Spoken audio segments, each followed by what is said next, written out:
sijafanya Bible study yoyote, sioni kama nimefanya. Hivyo nashukuru wale ambao wamekuwa wakituelekeza mwaka huu wote. Bwana yetu asifiwe. Bwana asifiwe. Siku ya Jumapili tulifanya kitabu cha John chapter 19. Tukafanya hizo verses from verse 38 up to verse 42, na mnenaji alikuwa anatuelekeza kuhusu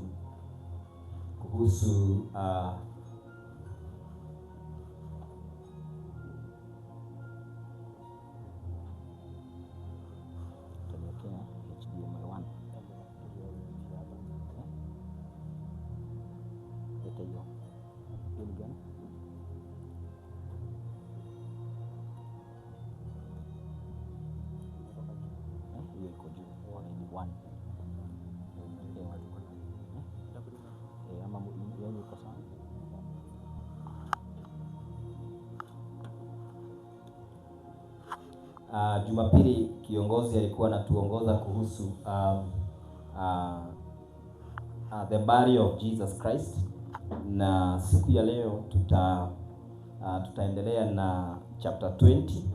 Lakini kabla tuendelee na chapter 20, ni vizuri nitaje ya kwamba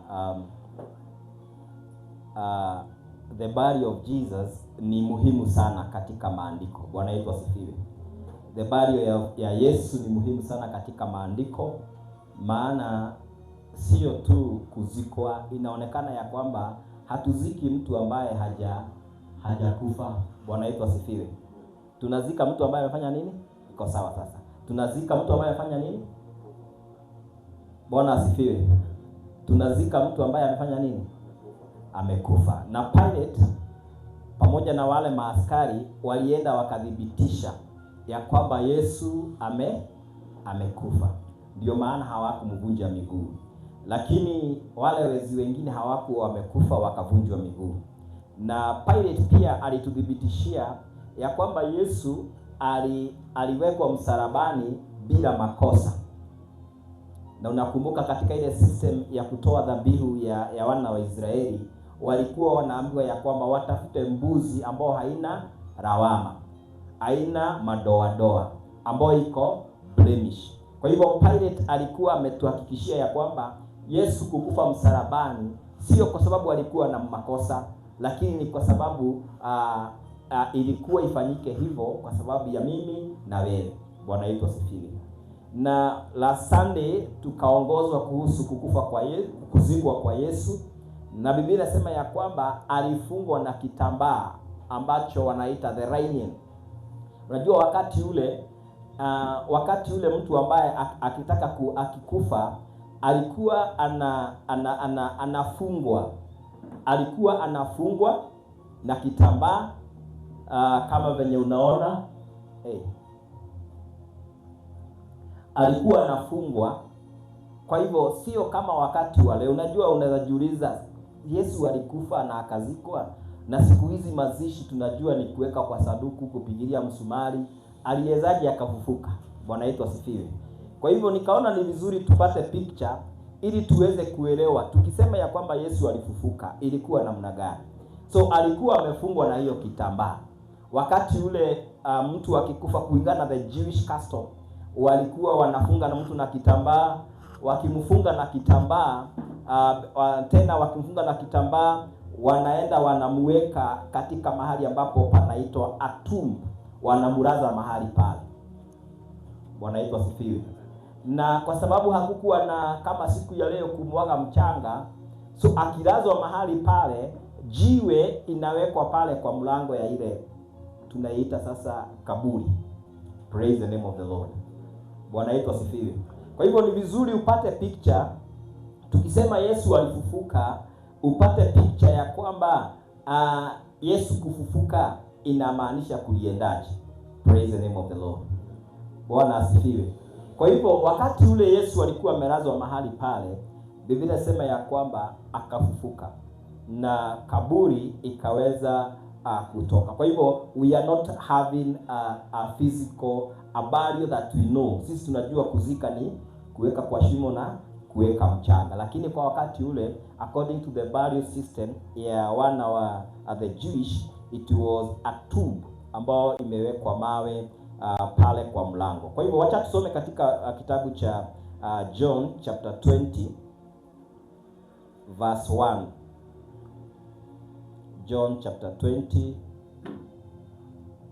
verse 1.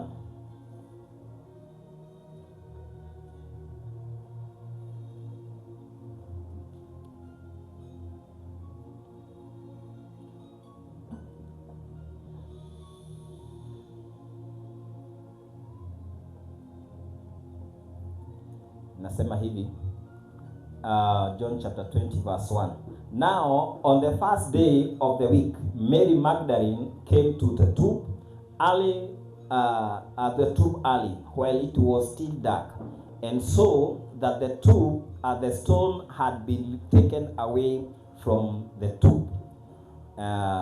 She ran and went to Simon Peter and the other disciple, the one whom Jesus loved, and said to them, "They have taken the Lord out of the tomb, and we do not know where they have laid him." So Peter went out with the other disciple, and they were going toward the tomb. Both of them were running together, but the other disciple outran Peter and reached the tomb first. And stomping to look in, he saw the linen clothes lying there, but he did not go in. Then Simon Peter came, following him, and went into the tomb, and he saw the linen clothes lying there. And verse 7, and the first cloth which had been on Jesus' head, not lying with the linen clothes, but folded up in the place of itself, or in a place by itself. Then the other disciples who had reached the tomb first also went in and saw and believed. For as yet they did not understand what the scriptures that he has risen from the dead. Then the disciples went back to their home. Bwana yetu asifiwe. Na Bwana alibariki neno lake. So Biblia inatuonyesha ya kwamba John anajaribu kutuonyesha ya kwamba Yesu alifufuka. Na wakati baada ya Pasaka, Mary Magdalene akaenda katika kaburi. Na venye tumeona kaburi wakati huo ilikuwa inawekwa mawe. So wakati alikaribia, tunaona ushuhuda wa Mary ni ya kwamba hakufika katika kaburi. Alienda tu akafika katika karibu kaburi, akaona mawe hakuna. Na yeye akajijazia ya kwamba Yesu mwili wake ni kuibiwa, umeibiwa. Bwana yetu asifiwe. Na unajua ikifika ni mambo ya resurrection, it is our faith is based on the resurrection of Jesus Christ. Kama hakufufuka, hatungekuwa na ushuhuda ambao tuko nao siku ya leo. Sasa Mary wakati alifika katika mlango wa ile kaburi, alienda akaona ya kwamba mlango hakuna, mawe hakuna. Kwa hivyo akasema ya kwamba wameiba mwili wa Kristo. Praise the name of the Lord. Nataka uone hizi shuhuda tatu. Kuna shuhuda tatu nataka uone mahali hapa. Kuna shuhuda ya Mary Magdalene, kuna shuhuda ya these other disciples ambao Yesu alikuwa anapenda. Sisi tunajua huyu shuhuda ni wa John. Na kuna shuhuda ambayo imetengenezwa na Peter ambao alikuwa ni mwanafunzi wa Yesu. Nataka tuone hizi ushuhuda tatu. Mary wakati alifika katika mlango wa kaburi, Biblia inasema ya kwamba Mary aliona mawe hakuna. Na wakati aliona mawe hakuna, akakimbia kwa kina Petro na yule the other disciple, akawaambia ya kwamba wamemchukua Bwana yetu na hatujui wamempeleka wapi. Praise the name of the Lord. Kwa hivyo hakusema ya kwamba Yesu amefufuka. By this time hawajui ya kwamba Yesu ni kufufuka amefufuka. Mary anasema ni kuchukua, wamechukua mwili wakaupeleka mahali pengine. Lakini sisi on the back na sasa tunajua ya kwamba Yesu ni kufufuka, alikuwa amefufuka. Lakini kama tungetegemea huu ushuhuda wa Mary Magdalene, tungeenda tukijua ya kwamba Yesu si kufufuka alifufuka, ni mwili wake uliibiwa ukapelekwa mahali pengine. Praise the name of the Lord. Bwana yetu asifiwe. Lakini wakati aliambia Peter na John wakateremka na wote wakakimbia kwenda kuangalia hiyo maneno, Biblia inasema ya kwamba John akafika mahali pale akiwa wa kwanza. Nafikiri John alikuwa ni mwepesi wa kukimbia, akampita Peter akakimbia. Wakati aliyefika katika kaburi, ndiyo akakuta ya kwamba mawe hakuna, kaburi iko wazi. Na yeye pia hakuingia ndani, alichungulia akiwa mbali. Akaona zile mavazi Yesu alikuwa amefungwa nazo ziko hapo. Inasema ya kwamba aliona zile the linen ziko hapo, lakini haoni mwili. Kwa hivyo maybe kama kwa sababu hakuwa ameingia, maybe mwili bado ulikuwa umefichwa huko ndani. Bwana yetu asifiwe. Lakini Biblia inasema ya kwamba Peter akakuja, akaingia ndani. Na Peter pia anatupatia ushuhuda ya kwamba wakati Peter aliingia ndani, hakuona tu ile mavazi ilikuwa imefunga Yesu. Aliona hata ile kitambaa ambao ilikuwa imefunga kichwa ikiwa imewekwa kando. Bwana yetu asifiwe. Bwana asifiwe. Kwa hivyo wanatupatia ushuhuda in stages. Kama ni Mary tungetegemea, tungesema Yesu hakufufuka, ni mwili wake iliibiwa ikapelekwa mahali pengine. Lakini maana walienda, na hii ndiyo ushuhuda, ukakamavu wa ushuhuda wetu kama Wakristo, ya kwamba Yesu alifufuka. Praise the name of the Lord. Wapendwa, lazima hii ingie ndani yetu. And I want to pray. Kama wewe unasema umeokoka, lazima hii ingie ndani yako, maana this is the basis of our salvation. Hii ndiyo msingi wa imani yetu, ya kwamba tunaamini ya kwamba Yesu alizaliwa kupitia njia ya Mary, the Virgin Mary. Na wakati Yesu alijaliwa kupitia njia ya Virgin Mary, akatembea hapa ulimwenguni akifanya mambo makubwa, maana alikuwa ni mwana wa Mungu. Kwa hivyo hakuzaliwa na dhambi ya wanadamu. Kwa hivyo he was not a seed of a man, he was a seed of God. Lakini ikafika mahali akasulubishwa msalabani bila hatia. Katika our Bible study tumeona ya kwamba Pilate alikagua akasema ya kwamba mimi sijaona makosa kwa huyu Yesu. Lakini the priest, the high priest wakaendelea wakisema ya kwamba hatumtaki asulubishwe. Bwana yetu asifiwe. Na hiyo kusulubishwa, nasema ya kwamba alisulubishwa mchana wazi wakati wa the Passover, katikati ya wezi wawili. Na ushuhuda ni ya kwamba hata mwenye alimudunga, I think the other Bible study watch at Sunday hiyo ingine, alitoa ushuhuda ya kwamba wakati alimudunga kulitoka maji na kukatoka damu, maana ilikuwa imeandikwa vile. Lakini pia alizikwa kulingana na kanuni na desturi za Wayahudi. Alifungwa the linen, akafungwa kichwa na akawekwa kwa kaburi na akaachwa mahali pale. Lakini ushuhuda mkubwa ni ya kwamba siku ya tatu Yesu alifufuka. Bwana yetu asifiwe. Bwana asifiwe.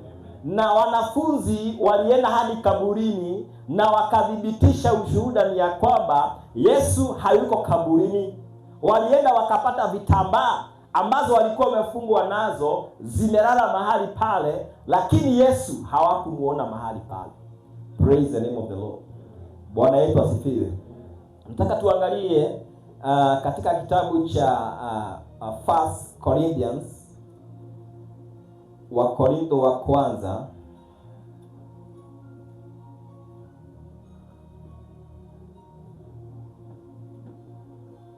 15.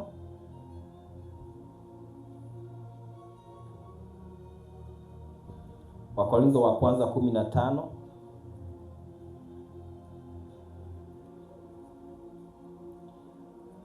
Kuna mstari hapo najaribu kutafuta, sijui nani anaweza upata kwa haraka, ambao unasema ya kwamba the basis of our salvation. 17, asante. 17 nasema hivi, and if Christ has not been raised, your faith is futile and you are still in your sin. Bwana yetu asifiwe.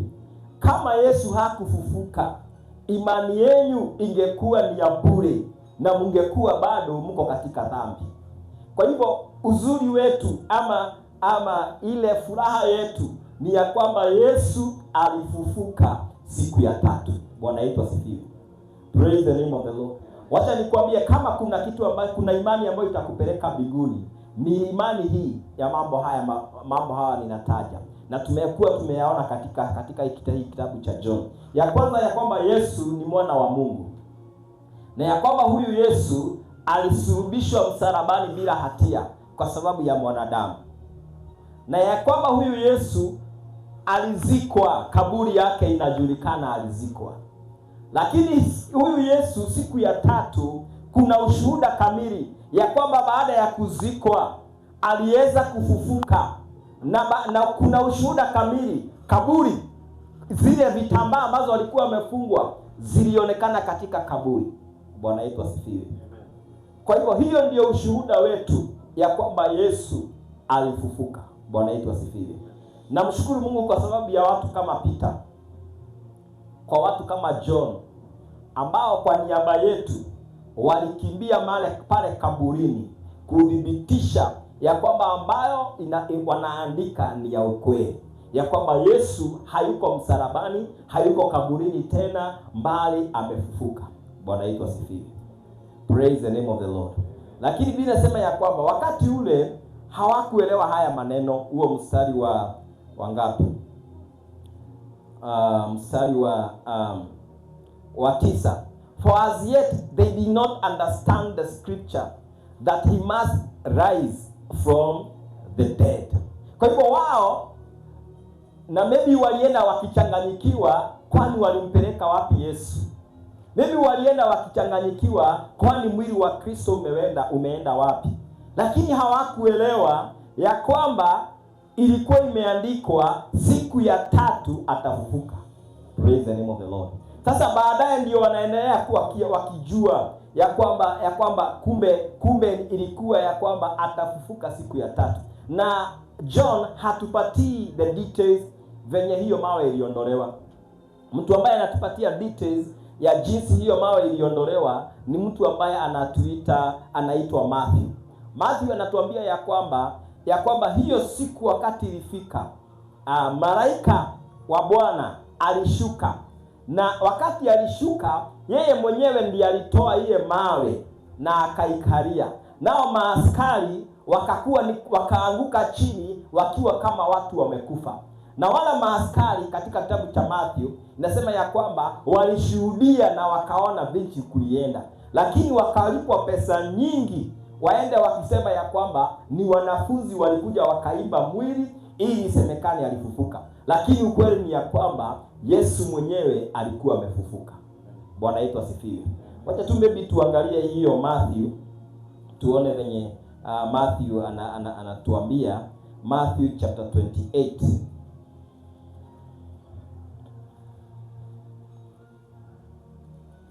Matthew 28 akituambia the same story. Tuambia kwamba now after the Sabbath, toward the dawn of the first day of the week, Mary Magdalene and the other Mary went to see the tomb. And behold, there was a great earthquake, for an angel of the Lord descended from heaven and came and rolled back the stone and sat on it. His appearance was like lightning, and his clothing white as snow. And for fear of him, the guards trembled and became like dead men. But the angel said to the women, Do not be afraid, for I know that you seek Jesus who was crucified. He is not here, for he has risen, as he said. Come, see the place where he lay. Then go quickly and tell his disciples that he has risen from the dead. And behold, he is going before you to Galilee. There you will see him. You will see him. See, I have told you. Bwana yetu asifiwe. Kwa hivyo Matthew anatupatia more details jinsi Yesu alifufuka, ya kwamba malaika alikuja akaondoa mawe. Kwa hivyo sio mawe iliondoka ili Yesu afufuke. Yesu tayari alikuwa amefufuka. Hata wanajeshi wakiwa mahali pale, tayari Yesu alikuwa amefufuka. Bwana yetu asifiwe. Na wale maaskari wakalipwa pesa nyingi ili waweze kusema ya kwamba hakufufuka. Lakini ukweli ni ya kwamba haingezuilia kusema ya kwamba hata siku ya leo Yesu amefufuka. Bwana yetu asifiwe. Kuna huo mstari ambao unasema ya kwamba walilipwa pesa. Nani ameuona? Ni verse what? Verse 12 unasema hivi, and when they had assembled with the elders, taken counsel, they gave a sufficient sum of money to the soldiers and said, tell people, his disciples came by night and stole him while we were asleep. And if this comes to the governor's ears, we will satisfy him and keep you out of trouble. Praise the name of the Lord. Kwa hivyo sababu ya pesa, wakasema ya kwamba wakachukua pesa, wakaanza kueneza injili ambayo sio injili ya kweli. Wakaenda wakisema ya kwamba sio kufufuka alifufuka, ni wanafunzi wake walikuja wakamchukua wakaenda na yeye. Lakini wacha nikwambie ya kwamba huo ushuhuda haukusimama. Siku ya leo tunajua ya kwamba Yesu alifufuka.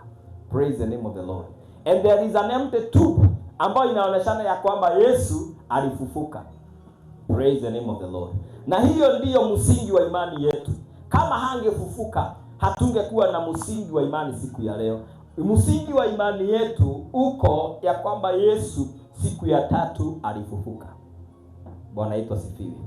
Nasikia nikiwa tempted kusema hapo mbele kuliendaji, lakini baada ya katika hiyo kitabu cha John, baada ya Yesu kufufuka, alianza kujitokeza kwa watu, akaanza kujitokeza kwa mitume, akaanza kujionyeshana.